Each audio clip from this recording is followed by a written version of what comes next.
Welcome back to Voices of Impact, the podcast where we explore the stories, perspectives, and defining moments that shape extraordinary leaders and changemakers. Today's conversation is a reminder that sometimes the greatest transformations don't begin when everything is going according to plan. They began when life asks us to let go of what we thought we were. So joining me today is Dr. Vanessa Spelman, a licensed clinical psychologist, shaman, coach, and women's transformation guide whose work bridges psychology, spirituality, and deep inner healing.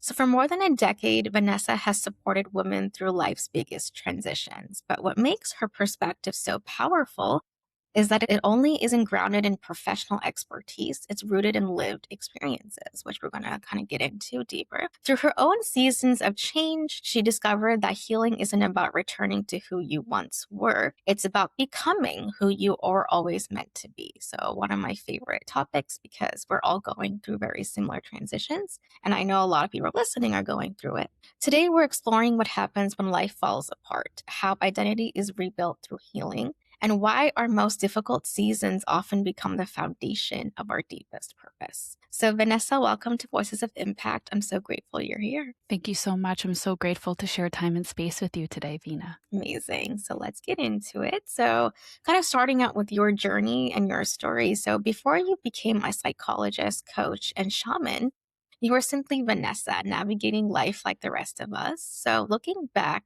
what experiences, especially in childhood, do you believe were quietly shaping the healer and guide you were eventually becoming? Now you're right now. That's a great question. I think I've always felt very connected to people and been a great friend and great listener, very attuned to facial expressions and body language and stories and rhythms and the seasons of change within friendships, right? Sometimes we feel closer together. Sometimes we feel like we drift a little bit, and just kind of quietly observing all those shifts and changes and the connections that I felt with other people, I think really shaped how I am as a clinician and a mother and all the other things. But little Vanessa was really loving dancing and singing and being with friends. Yeah, absolutely. And I love how you said little Vanessa. It's that inner child that sometimes when life gets like so busy and we're going through transitions, we don't really know what that little us looks like anymore. I love how we want to bring that out now. And I had to go through that healing journey, right? Where we're just so in our chasing after success, our goals, that I was forgetting who little Vina was, right? I wasn't really as creative as I used to be. And now when you come back, it's really about homecoming, right? You come back home to yourself. And this is who I truly am outside of societal conditioning, outside of what family says, outside of our childhood. So thank you for sharing that. And I know you've spoken about moving through like trauma and motherhood and like literally a spiritual awakening, which obviously I've gone through a lot of similarities, and I'm pretty sure a lot of people are listening can really resonate. So when you connect the dots today, what do you believe life was trying to teach you through each of these seasons of your spiritual awakening and identity shifts? I love your questions, and I love your little Vina inner child comment as well. So I think that, so I'm a mother to a daughter, so this has given me a chance to look at this again and observe, right? And I think that what I've seen is what you said so perfectly about societal conditioning, this inner sense of who we are and this coming home to it 100%. We all go through trauma. Well, most of us go through trauma. I've been through my fair share. And I think that moving through these phases, it's been seeing different aspects of myself, different sides of myself, different parts of what make me who I am. And I think to your point earlier as well, like, there's something about examining the roles and what I thought it meant to be a woman, to be a mother, to be a clinician, to be a wife, to be a daughter. And I think part of this journey has been dismantling what those roles mean, or maybe my attachment to those roles. To be a good mother, I must X. To be a good wife, I must X, right? And I think part of where I am now is just loving being in my feminine energy, being in my womanhood, being in my sensuality, being in that powerful place that I feel like I had allowed myself to be small and quiet for so long in different aspects. And this has been a really beautiful becoming again and reconnecting with those things. Right? When you said that little Vanessa, or that inner child, I immediately thought of myself dancing to like Kokomo by the Beach Boys, in all pastels in the 80s, vibing out with a little juicy drink or something and just having the time of my life, drawing, painting, without worrying about how it was perceived by anyone else, what anyone thought of my dance moves, and anyone thought of my outfit, just loving being in my skin and in that creative, beautiful space. So long rambling answer, but yeah, it's been this homecoming, I think is a lovely way to describe it. Yeah, I love that. And I just love how you explained it. And you were just like lighting up and that feminine energy is like showing. So I love how you talked about all of that. And absolutely, it's really like as mentioned before, we're just so focused on what's the next thing. I love how you said the attachment to every role. So all of us as women, we play different roles. So I literally, we are so taking on that responsibilities. And I think I want to talk about those healing and the deeper wounds. Maybe we can connect about that and my own story of like I had to kind of unravel those wounds by journaling.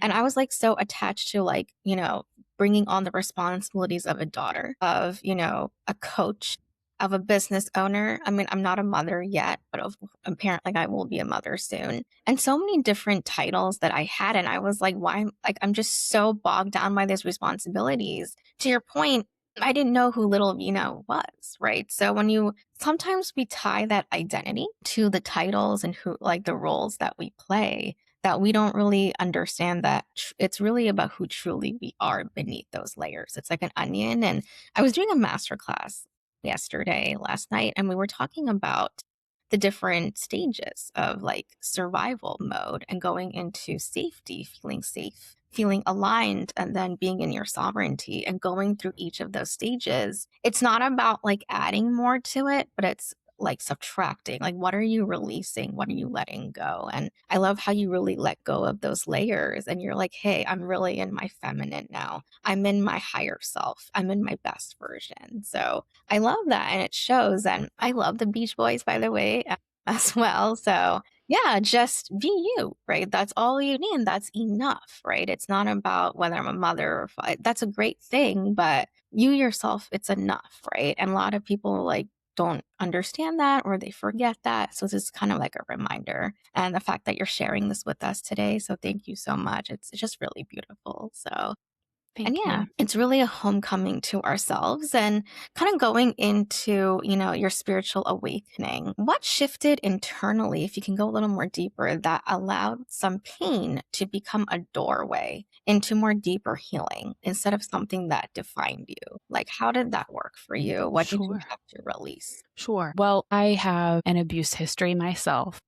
So carrying that trauma in my body has been a complicated process for me as I move through becoming a woman, becoming a wife. So bearing a child in my womb, a place that had felt broken, was really important and impactful for me. And I felt so much love and growth and regenerative energy in that part of my body for the first time. That was really transformative and beautiful for me. I'm very fortunate and privileged to have been able to carry my baby safely to term. So, but giving birth, all these different parts of little Vanessa were coming up, remembering my childhood, what went well, what maybe I would like to improve upon for the next generation, what cycles I don't want to repeat. And so when I did actually deliver my daughter, I was engaged in spiritual practices and meditation and yoga and had been seeing a shaman for several years at that point, but it had a very bizarre, very severe infection and went into severe septic shock when I was about 37 weeks pregnant and nearly died during childbirth. But when I gave birth to my daughter, it was like this, otherworldly experience where I just felt like this amazing connection to her soul. I'd felt connected to her while she was inside of me, but seeing her outside and holding her was like, wow, we were meant to be here together, to walk alongside each other and to learn and teach each other together. She teaches me lessons all the time. She is wise beyond her years. I don't know how we matched up in this lifetime, but we were destined. So that process was, the closest I've ever been to truly dying. And I think a rebirth followed from there. So breaking down the roles of what it meant to be a good daughter now that I was a mother felt completely different. What does it mean to be a good psychologist as a person who'd been so close to maybe not surviving this serious medical event?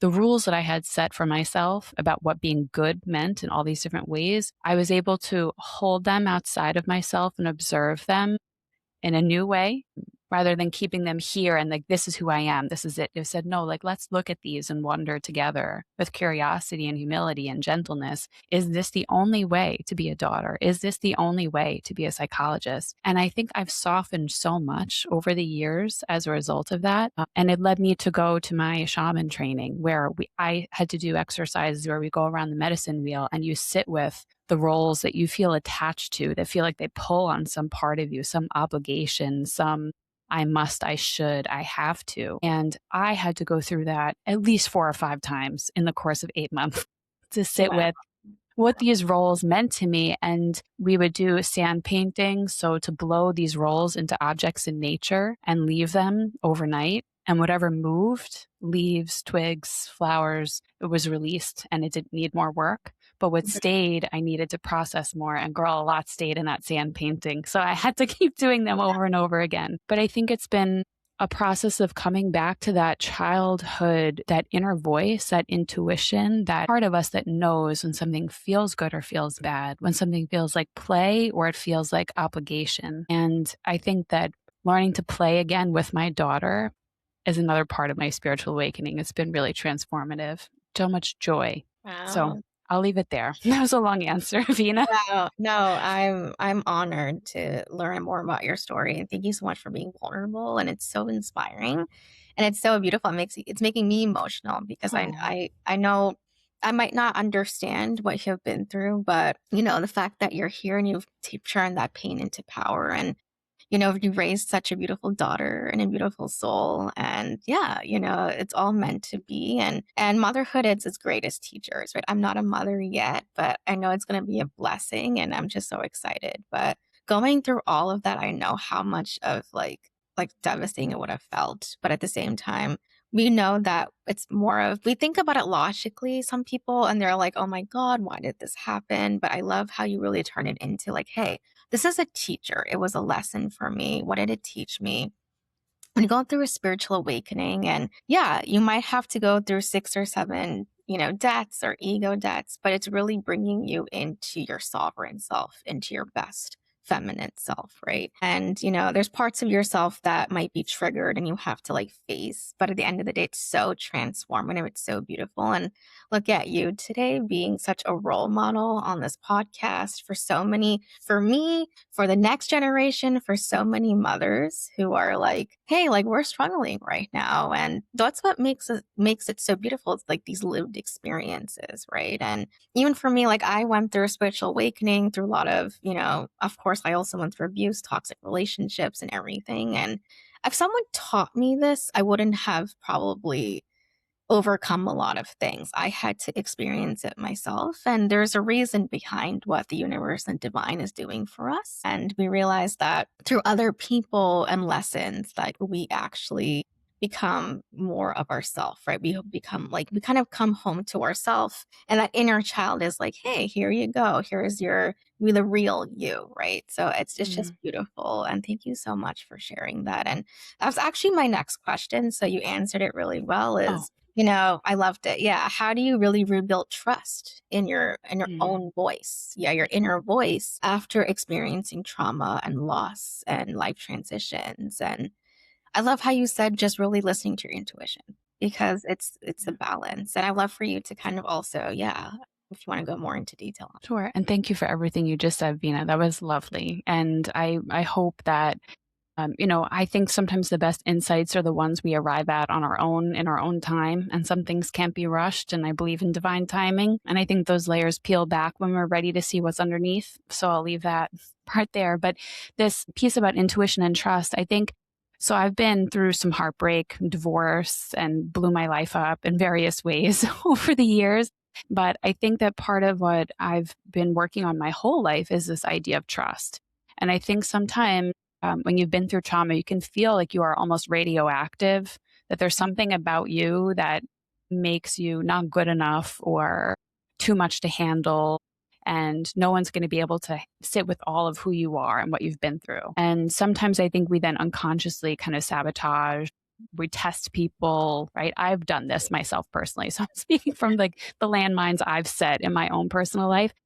But I think that what I've realized after a few breakups and missteps in dating over the years is that I kept waiting for someone else to be worthy of my trust rather than me recognizing that I had to trust myself again. So, Yeah. just in the last few months, thinking about this trust coming from inside and then going out rather than someone else's behavior dictating whether or not I could trust them. Yeah. So, in the last couple of months, I've been thinking, okay, no, I know what my gut tells me is a yes or a no. And I know what feels like a maybe or a not yet.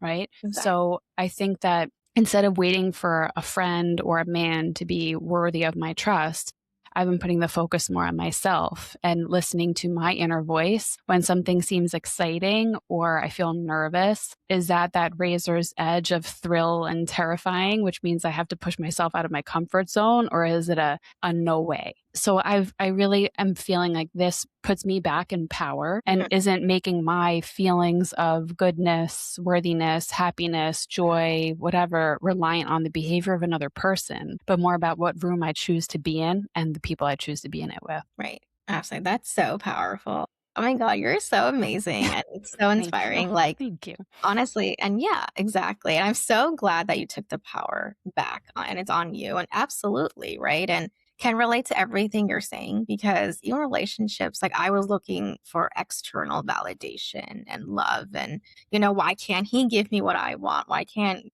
they do what I want? Or like I was always asking for like even trust. I had trust issues because, when you go through a lot of trauma, I'm pretty sure a lot of people who are listening can relate. It's hard to trust again. Of course. And, there are times when, I was like, can I really trust this man? And I still am going through it. I think a lot of us are still healing from it. And I kept choosing other people. And that goes back to the abandonment wounds, the Mm, attachment wounds that we need to really overcome. And I took the time to figure out where are these coming from? Is it like from my mother? Is it from my trauma? Is it from my father wounds? So going into that. And I journaled it and yeah, self trust, right? And one person was like, like, don't chase after anyone. Don't choose anyone else. Choose yourself, right? Love mm, yourself, trust in yourself. And the more you build that self trust, like you said, I also trust in the divine. And in any decisions, like I loved how you said, is it a yes or no? Or am I ready or not ready? That's exactly what I went through the past few days. Investing in something like in a coach or I was like so nervous. I had to regulate my nervous system. And I was like, let me just ground myself and listen to my inner voice and intuition. If I'm stepping into a next level identity or my chapter, what do I need to release and how do I need to get out of my comfort zone? Right. And I was just like, I don't think you're going to be always like ready for it, but you have to know deep down, like, what is your intuition saying? And I trusted myself, right? I would usually would be like, oh my God, this is going to work. What are they going to say? But when you trust in yourself and you believe in yourself that you can do it, it actually works, right? So I love how you talked about that's a thing, right? And I love how you said, don't give the power away to other people. Keep it's the safety, build the safety and the trust within yourself first. So the internal has to be super solid and strong, the foundation. And when that's like strong as a pillar, you don't need anyone else. It's just between you and the divine, right? So absolutely. And this is so, so important that it's hard, right? Though it's difficult when you've had so much trauma. So, also another question is how do you recalibrate and how do you balance it after periods and years of survival mode?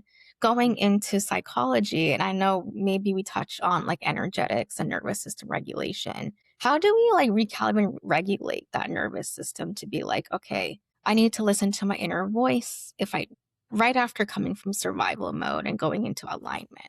So how would you like maybe give advice for someone who's navigating the transition right now? sure. So I love love and I love my friends. So I think that for me, being around people that I do find to be individuals that give me energy and add to my life are a beautiful way to find some regulation. I am always a fan of walking in nature, of being outdoors. Yeah. And I like, for me, listening to music and dancing, eating Mhm. nourishing foods, moving my body. For some people, meditating works, for others, it doesn't. But I think that all of us could benefit from some breathing that's conscious and that we're aware of. If you just want to box breathe. But, I think that we're just so busy. and so distracted. And I've read pieces where people talk about how the only time that is quiet in our day is right before we're trying to go to sleep. So I think there's something about turning off all the noise at different points during the day, letting your eyes gaze at the clouds, listening to the wind blow through the leaves on the trees, standing on the grass. There's simple ways I think that we can just come back to some type of presence in our day. But I think of pillars of wellness as like eating well, gathering with friends, moving your body, and sleeping well. And there are times where all of these are off balance, and there are times that one is off balance. So we do what we can, but for some people, like having a cup of tea and like waiting for it to cool down to drink is something that helps them get regulated because they're really present and focused on that. So for someone else, it's journaling, right? But I think that we have to know what lights us up, what parts of us get lit up by doing what things, and what parts of us need to be cooled down, and how do we cool those parts down? And that's a real, like, I think of it as taking your emotional temperature. But yeah, I think some of us, when we don't move our bodies, and I that could just be bopping in the kitchen while you're cooking something. We don't have to all be doing CrossFit, but I think that sometimes we underestimate the power of just going for a walk and moving our emotional stuff by moving our bodies. So I'm a big advocate for dancing and movement. Absolutely. I love what you said. Yes. And I love when you said when you connected the body with the emotions, because women tend to forget that. And, especially with high achieving women who are going through this transition, especially you and I, where we understand this, but someone who's like, what does this mean, Vina, about regulation? And whoever's new to this is when we listen to our body, like, we talk about emotional regulation, that's where really emotions are stored. And I didn't know this for a long time, right? When people told me, like, don't show your emotions, repress it, suppress it. Like, that's how I was raised, right? And I never really sat with, just sat there and slow down and just listened to my emotions, right? And I think it's very important, like to Vanessa, that she said, is first of all, when we're just feeling sad or emotional or just down, just moving our body in a way like do not care what other people think, but just do it in your own way that you feel like your more feminine self, right? And for me, I love dancing as well. It's like my favorite thing. I have my, Alexa on and I turn on the music and I was just like blasting it and I was dancing it a few days ago and I was like, this is the real me. Like this is the inner child Vina, like I haven't done this in so long. I think I went recently to my cousin's house and her daughter was like, having crayons and she was drawing. And I was like, I've never really, it's been a long time I've used crayons, right? So these are the kind of things, just being around kids is helping me a lot. And kind of connect to motherhood, right? And, at times when I'm a very high achieving woman, I was just like, maybe marriage is just not my thing. And even though people have pressured me, but I was like, maybe I just didn't feel into my emotions. I kept, avoiding it. And I realized how beautiful motherhood is. And, because I just was around the right people and the right like kids. And I just had to cultivate that environment. I love what you said is being around the right people. And that's a huge thing that changed for me. When you're going through trauma, you're always used to being around the toxicity, right? You don't know what healthy relationships look like or healthy friendships. I always had very competitive women all my whole childhood. Right. And now I have a very beautiful sisterhood in our own Sovereign Rise Collective. And I'm just super grateful. And it's because I went through that healing. But as part of the transition, I just didn't like, it was not about the outcome. I was like, let me just be in the right rooms. Right. And I love how Vanessa, like, you're so intentional about your time and energy, because that's the number one thing is what are the types of communities or rooms or environments or friends? And like you said, some of the friends that worked before will not work now, right? And if that's okay, right?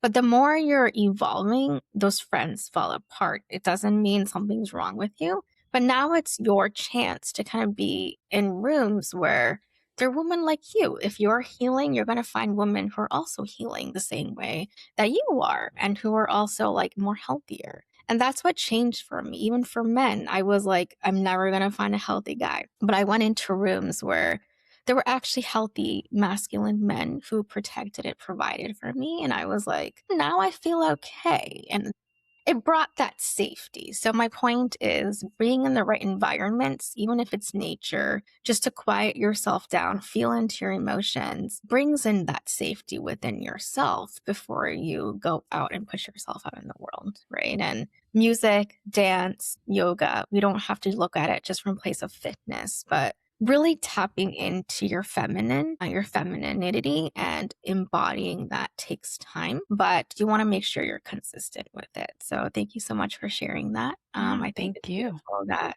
you're really embodying it, right? Like you can tell the way you're talking and your tone, and it's just very elegant, right? And I love it, right? And it just Thank you. really shows that you've been practicing on this on a daily basis. And the embodiment stage after the survival, right? So survival into safety. So cultivate that safety and then align yourself internally, right? Is where I think that's the hardest part, the painful part, but it's also a beautiful journey. So we want to make sure we're looking at how to navigate these different stages to make sure you're actually in your most highest feminine self. So Yeah, going love into, that. yeah, go ahead. No, I just love everything you said. I think that, this process of being in that feminine energy is something that the safer I've felt, the safer my environment has been, the more I've been able to release some of that masculine and step into more of the feminine. Because as a divorced single mom, I have to carry both. I have to be all the things and all the sides. But I think that there's a part of it when your nervous system has healed and we've moved into this safe space. I think that your nervous system allows you to choose a new normal when it comes to friends and partners. And so I think that if you're used to looking or finding a certain type of person with certain characteristics, and all of a sudden you find yourself drawn to a friend who gives back to you when you're used to only doing the giving, and Right. then you learn how to receive, or you meet a man who exceeds your expectations, to not assume that they're not true, they're not authentic, that maybe you've just chosen better because you've evolved in a way. So I just want like that open heartedness. And when you were talking about kids and the crayons and this fun stuff, there's a great book called The Artist's Way by Julia Cameron, where she talks about tending to your inner artist. I know we've talked a lot about motherhood, but I think that it's a really fun return to this kind of delight that we're talking about and taking care of that like young, fun part of you that is an artist. But sorry, just wanted to add that, but I know you have Right. more wonderful questions. Yeah, no, I love all of that. And even like, I just wanted to kind of go into that because the feminine, like we always talk about the masculine on every conversation outside of the podcast, I'm saying is, how do I hit these goals? How do I build this? Then we never like really paint the picture of what true feminine is. And I love how you really paint the picture. It's like poetry, right? You're like, hey, let's, use a crayon. Let's go on nature. Let's go in the sand. And I think it's made like it felt when we're talking about it, it felt me so happy. I'm just like giggling. I'm like, I'm a little kid again, and even the past weekend, at first I used to feel guilty for eating like chocolate cake and I'm eating pasta. And I'm like, great, I have to lose weight.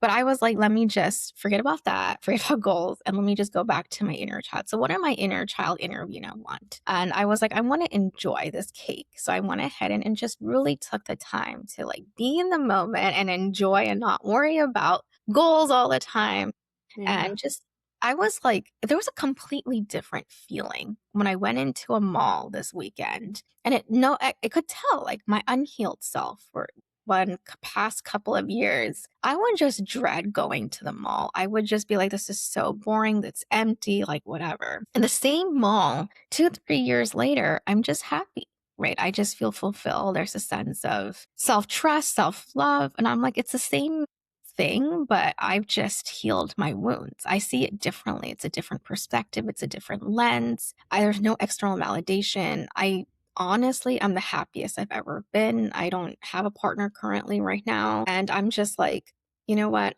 This is a time for me. Like, I don't want to I'm not going to sit here and apologize for it, right? Because I deserve this. And so you really have to tap into that. And people were asking me, like, Mina, how do you want to feel? Mm. Like 5 years from now. Paint the picture. How do you want to make it look like? And I was like, I don't know, right? I didn't know this question and how to answer it 5 years ago. But now I'm like, I want it this one. I want to feel that one. I feel want joy and alive. And I'm just, it's easily just coming out to me. I was numb like 4 years ago Oh, when people, because I was so in survival and yeah. trauma. And there's a difference when you see when you go through the healing journey, you will see a drastic transformation and difference. So I just want to put it out there that, Vanessa, like it's been wonderful, like just listening to your journey about how you turn that pain into power. And you're here today sharing that story with everyone. And yeah, and I think I want to go into, I think we've talked about this a tad bit, but what does true healing really require? Like, what do you see most women skip? And why? And what does it really require for you to like truly heal and to become what we call the most feminine embodied version of yourself? It's a beautiful question. True healing. I think that sometimes women, particularly if they've been through like big breakups or divorces or trauma, believe that healing has to happen in isolation. And I'll say that I do agree that there's always work we need to do on our own by ourselves. But there's also work that I think happens when you are in relationship with someone, whether that's a friend or a lover or your family, it doesn't matter, another person. And I think there's just some tender spots that aren't touched upon until you see that part of you lit up or activated with someone else on the other end. And there are some beautiful, compassionate Buddhist books that I love. And so for me, I think the way that this healing process happens in relationship is that we imagine that we are alongside someone, not talking at them. So with a partner friendship, right? Because these deep relationships, sometimes what I see happening now is that there's a lot of avoidance of pain or avoidance of difficult conversations. And I think for any healing and depth in relationship, we have to stick around for the repair when there's been rupture. So this idea that like you hurt me, I'm done, I'm out, you're toxic, I cut you off, I will ghost you, I will not talk to you again, doesn't allow us for that healing. It just leaves like raw, frayed edges where there could be some sort of, that hurt. I feel blank because blank, or even just saying ouch. Right. So I think like healing is being able to say that to a person who holds it with compassion, that you've chosen people in your life that will not be vindictive, that will not turn your pain into poison, that they will not hold it against you. Because I have been there. I have had those deep wounds really activated against me and held against me in a way that made me feel like I was almost like ransomed or blackmailed by my own pain. Somehow, I don't know, very bizarre experiences. But so I think that with like my closest friends, and right now I'm really obsessed with my friendships with my girlfriends. Yeah. I've been able to say, like, this happened and I felt really disappointed and I'm not sure what to do with that. Or I felt really sad when you didn't show up for me this day and I really needed you and I told you that I did and you didn't show up and my heart hurt. And that gives them a chance to sit with me in that, to become a better friend to me, for me to become a better friend to them. Maybe they share a moment that I didn't show up for them as well. And there's a depth of understanding and compassion and closeness that comes. And I think for me, that's been very healing. And I think, the softness and the vulnerability that comes with that feels deeply feminine to me. And I think the other part of this healing is that, so I'm going to say this and I'm the words, I think they'll come out clearly. After my divorce, there's a real, and my trauma in my body and all the childbirth, there's a coming into your physical body that I think was a process in healing as well. So for me, it's been feeling that I'm in my feminine, loving what I wear, doing my hair and makeup, wearing jewelry and clothes that feel like beautiful colors or nice textures or soft and flowy that they make me feel delighted and joy without concern for the male gaze of me in those things. Yeah. Yeah. So the healing is the what do I want to express, not how do I want to be perceived. Exactly. And that's still there. It's around, right? But Right. I think that this is that inner trust, that intuition, that beauty, that how do I want to feel and what I put on today is so different than who is I do I want to catch on the street. Exactly. Yeah. So Exactly. for me, that's like really exciting and Yeah. healed. Yeah. Oh my So God, I love this. And I love how you said, how do you want to express yourself and not like worry about how you want to be perceived? Absolutely. That's what it's about. right? It's the feminine expression and the self expression. It comes from within. We call it self confidence, self worth, self trust. It's all about you. And I know a lot of women out there obviously are focused on like, maybe I should wear this or do this because, they will think it's amazing, and it's just very external validation. And coming to your point, when true healing is really about knowing yourself so well and being self aware and loving yourself for it, like really getting honest with, yes, I do have flaws. These are these things. These are really amazing things about me. Maybe these are not amazing things about me, but you still accept yourself for who you are on a very deep level. And you're like, I'm owning it unapologetically, right? And it really goes down to back to we had talked about the deep wounding. There's a deeper layers of healing, but you really have to be honest with yourself. And to your point, we were talking about there's a lot of avoidance. The more you avoid certain things that you can't face, that healing is not going to happen, right? It's just going to go into that circle and that loop. And when you really get honest about, you know what, there are some fears. I have some wounds and it's okay. It's not from me.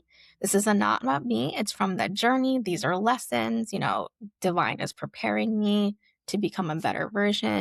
And when you understand it from that different perspective, things just change and you turn that pain into power and you heal yourself. And I love how you talked about, like, yeah, just your physical body, what you do. I was always self conscious about how I looked body wise, and I realized, like, I was just looking at other women who are really talking about body positivity and owning it. And I'm like, why do I feel this way? And I wasn't honest with myself, right? I didn't accept all parts of myself. And that's where it was coming from. And now I just wear it because I just really feel so beautiful. And it doesn't have to be only about looks, but who you are and your presence and your energy. And I'm like, everywhere, any woman goes, it's like they see your energy and your presence, right? You don't have to like kind of see how like, oh, they'll perceive me just because I wear a cleavage top or something. It's not about that. It's you just have to be yourself. And I come from, the Hinduism, the Indian background, and we wear really Indian outfits and has nothing to do with cleavage and anything. And my mother would always say, like, look at these girls, right? They're all fully covered and adorned with these beautiful outfits. And look how stunning they look. It's not about like, showing it to men or and all that, but it's no skin, but it's just like they're owning it. They're just really carrying themselves so well and they really love their culture and who they are. So I loved how you talked about that. And of course, the true healing comes from the right environment and the right people. And I love how you said you're obsessed with friendships, your friendships. That's so nice to hear. And we should all be grateful. I also have a sisterhood because I never got that in my life. Honestly, for the past 30 years, I've always had women who were competitive. There was ego clash. A lot of even business partnerships ended because of I said something wrong or something was wrong with me. And that's very important because I would always be the one. And I was just thinking about this like this morning that there were so many friendships that ended just because there was no communication. And I'm sitting here like, why don't you just communicate something with me?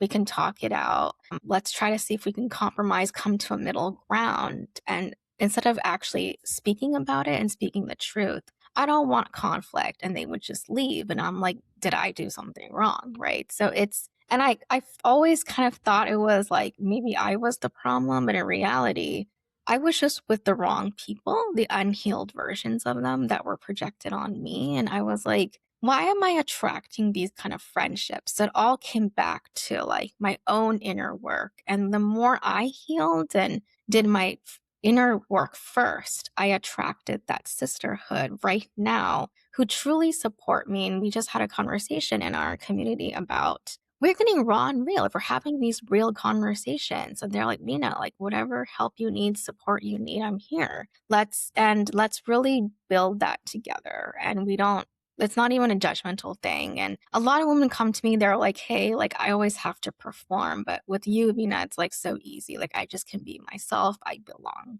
Right. So you want to be around people where what I mean by right, like environment and friends is where you truly belong. You're accepted for who you are completely.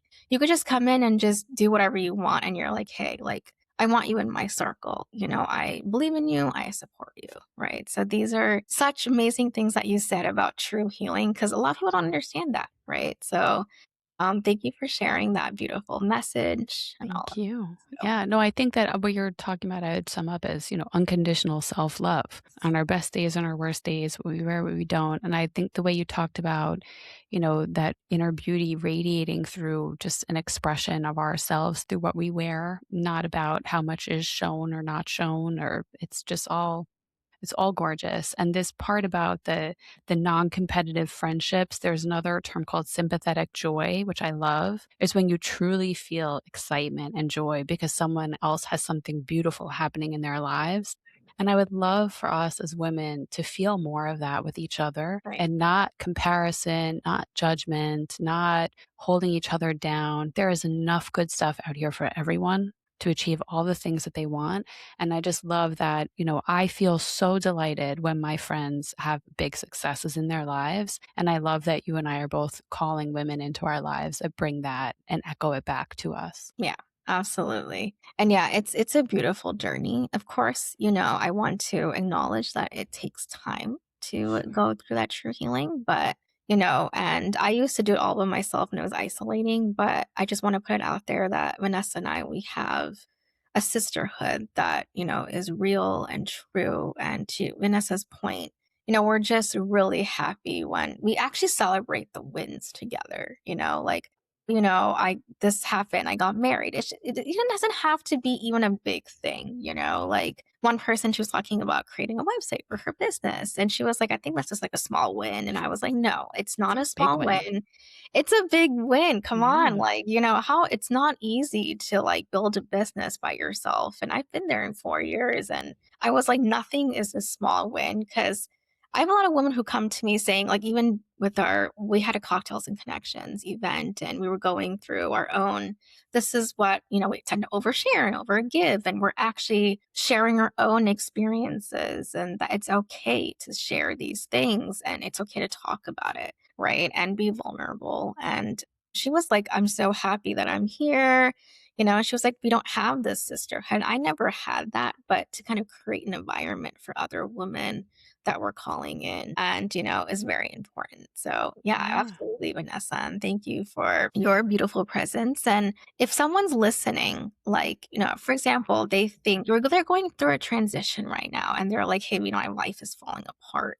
But in reality, they're just going through a transition. What's one perspective shift that could help them that see that the season is not the end of their story, but really is the beginning of a new chapter for them? What a question.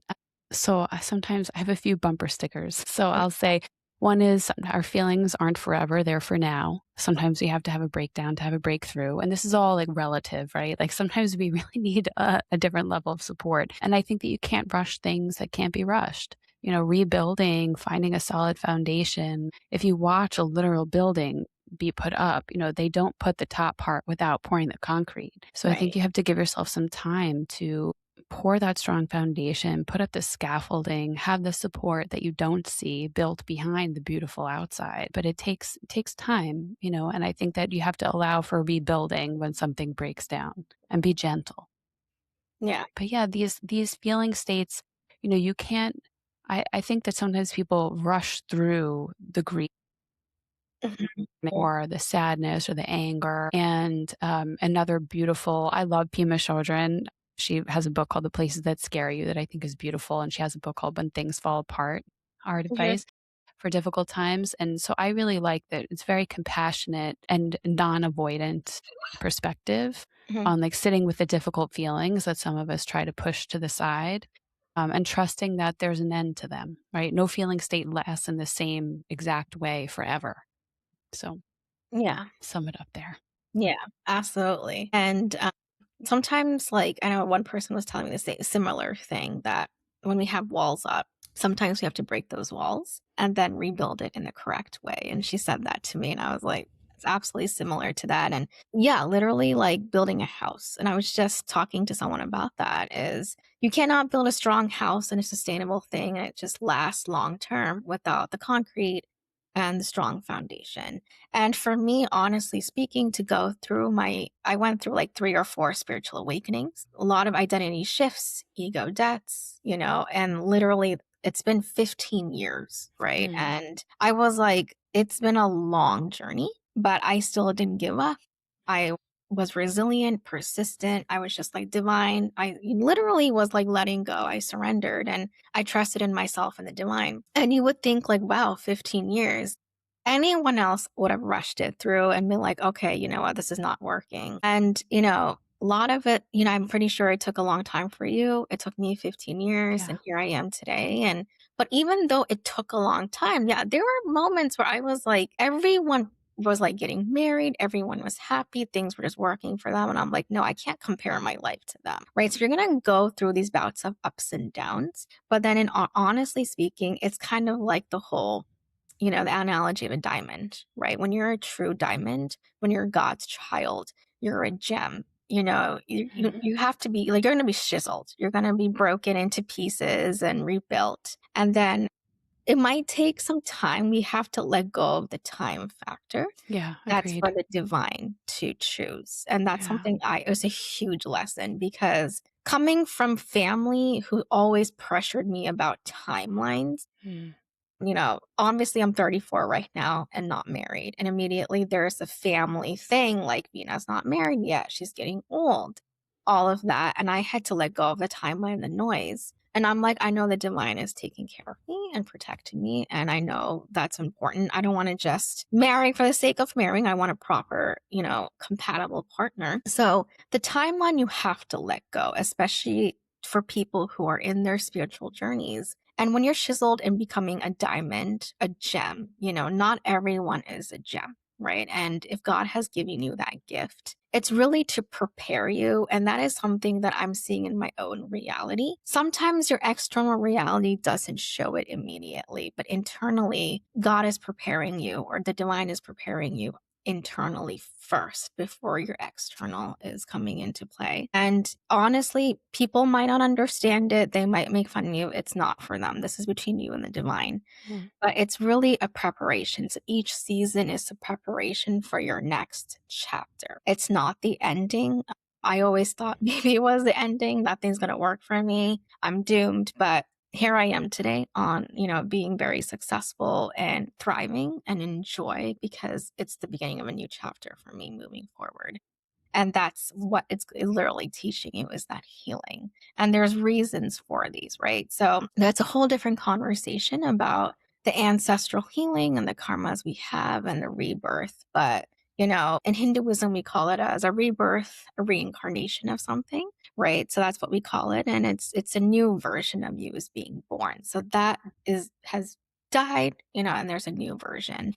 So Mm. anyone who's listening and to Vanessa, what she's saying is right. It's just really a place for you to understand that you're in the right place at the right season, right? Don't rush anything because we're conditioned to do that, but please ignore the noise and understand and listen to what your soul is telling you, your gut, your intuition, and just keep listening to it at your own pace and you will get there. But, obviously you have to peel the layers and be honest with yourself and give yourself compassion and love first, right? So, and thank you so much, Vanessa, for your beautiful presence. And what is Thank next you. for you? Any new programs, initiatives coming up for you? Sure. First, I want to say thank you for sharing all of your life's journey and story, too. I think it's just inspiring and beautiful when we step into that authenticity as women and share. So, thank you for that. So, I am working on a memoir, a book. I keep hoping it's going to be done sooner, but it's one of those things that can't be rushed. So, that'll be coming out. But just, stepping into more coaching and providing services to women that are looking for a guide, right? A sacred witness to them as they move through some breakdowns in life and need some perspective, maybe helping breaking down those old contracts, looking at those attachments and who want to release and step into something new. I love watching lives transform and Yeah. being there as a support for that. So that brings me great joy. Yeah, absolutely. And I'm so excited for your memoir. Thank you. So congrats on that.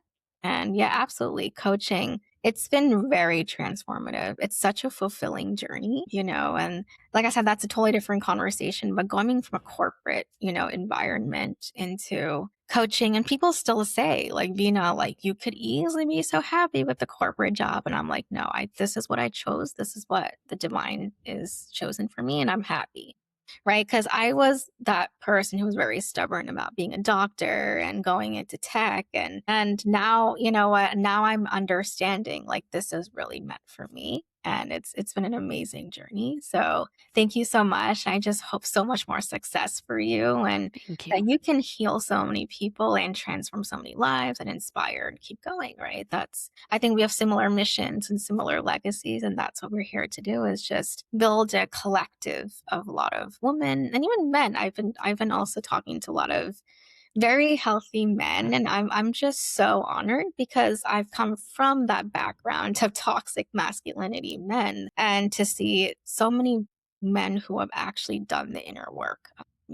For women, at least we know how to like talk it out. I've seen a lot of men in front of my eyes that they're also going through it in an isolating way. And I know a lot of men listen to this podcast. I've got a lot of people reaching out, and a lot of them are actually men. So, and I just want to acknowledge that thank you to all of, the masculine healthy men who've gone through the inner work on their own. And you're also transforming and bringing in a brotherhood that's really true and healing for the next generation. So absolutely. And Love that. and Yeah. let's go into the rapid fire round. Okay. Okay. So let's see. Beach, mountains, or a cozy cabin in the woods? Beach. Mhm. Likewise. Likewise. Beach with the mountains. Actually, I went to Hawaii. Oh, So I that was just, sounds great. I mean, I'd love not to have to choose Vina, but sand between my toes and sun on my skin is the way I'd like to be. yeah. Yeah. I mean, I don't live near the beach, and that's something that I'm a little sad about. I'm manifesting it to go to the West Coast, but Love that. I've been to Hawaii and I was like, this is paradise for me. This is like amazing. And it's just like the weather and the breeze and all of that. So kind of my magical place. But yes, the Yeah. beach as always. Okay. What's one ritual you never skip? I know you have maybe talked about this, but I sage and Palo Santo my house when things feel like they need a vibe shift. yeah. So, Yeah. and I don't do it in a routine scheduled way, but I do it when I feel called to, and I'll never not do it if it crosses my mind. Yeah. Yeah. That's lovely. Great. And if your life had a theme song right now, what would the title be? She's back. I love that title. She's back. Yeah, maybe you should like, compose a song or something. Yeah. Yeah, that'd be great. I love that. Okay. So, what's something people are surprised to learn about you? That's such a good question. I am like truly a nerd at heart. Like I love reading. I love music. I love art. I love museums. I think learning about different religions is so interesting. I think most people, well, some people may be surprised that I'm a shaman, but if you meet me, they're like, no, no, that tracks. But in the psychologist world, I think it's unusual to blend the two. But yeah, I'm trying to think if there's anything else. I think that's yeah, I'm a nerd. Put that out there. I love that. And I love how you said that, first of all, because I've been a nerd my whole life as well. And I don't think anyone would know that. So I'm surprised to know that you were a shaman as well. Until you told me before. And that's so lovely. And I think a lot of people think like being a nerd is like, oh my God, I'm judged. It's actually like own it, right? Oh, Like love it. and No, all day, it's every day. yeah, Love it. like, everyone is like, "I'm an introvert, I read books." Like, I was just honestly, when I went to the mall and I was saying that, I passed by Barnes& and Nobles, and I got so excited again because Yeah. every day I would go to the library in school when I was young, and I would just read. Yeah. And, people would call me bookworm, and I'm like, "So what?" Like, I enjoyed reading, and look where I am. Like, I'm this, like, smart ass woman, and I'm around smart ass women. Mhm. Right? So, like, so what, right? And anyone, like, don't think being a nerd just because other people are saying is bad. It's not. Like, just get rid of that belief. And it's really just own the nerdiness that you have. And this is who you are. Just be yourself. And your tribe will come with you, right? They will understand where you're coming from. And just like I said, really own it. And I love how you're owning, like, hey, like, I was a nerd. That's fine. Here I am today. Mhm. Right. And Girl, you and me both in the libraries and the bookstore. It's all good. Yeah. I was, like, excited, and I was, like, I haven't, read a like, honestly, I haven't gone to Barnes& and Nobles in so long, so I was, like, I need to do it, like, some certain weekend again and go back to my nerdy self, and Yeah. honestly, like, I did not, like, care about what anyone thought, even if people call me a bookworm, so and that's what you wanna do, you wanna be true to yourself, right? And being very authentic and not like, "Oh, what are people gonna think?" So that goes back to coming home to yourself. So, Vanessa, thank you so much for your beautiful presence and for sharing your story so openly. What I appreciate most about this conversation is that it reminds us healing isn't about becoming someone different. It has nothing to do with that. You're actually becoming more of yourself and coming home to who we truly are, right? And life will kind of bring seasons of pain, uncertainty, change, loss, right? That's part of the journey. But as you've shared so beautifully today, that those moments don't have to define us. They can become the very experiences that deepen our wisdom and strengthen our self trust and reconnect us with our purpose and who we truly are. Right. So, for everyone listening, I encourage you to connect with Vanessa and explore her work if today's conversation resonated with you. And I know we've been talking about sisterhood and all of having the right people around you. So, I'd love to share what we're building through Sovereign Rise. So, it just launched, and we already have, when I talk about sisterhood, we have 4 founding stewards who are genuinely beautiful souls who supported me throughout this time. I don't know. I'm just super grateful, but it's literally a global leadership ecosystem for founders, coaches, any woman out there and men navigating these seasons of reinvention, healing, growth, and expansion. So we honor every part of you. And it's all about first belonging and focusing on who you're becoming, as well as even after becoming. If you want to build a sustainable business, we give you those opportunities and access to that as well. So we blend soul with the strategy and with real business outcomes, right? So we're preparing.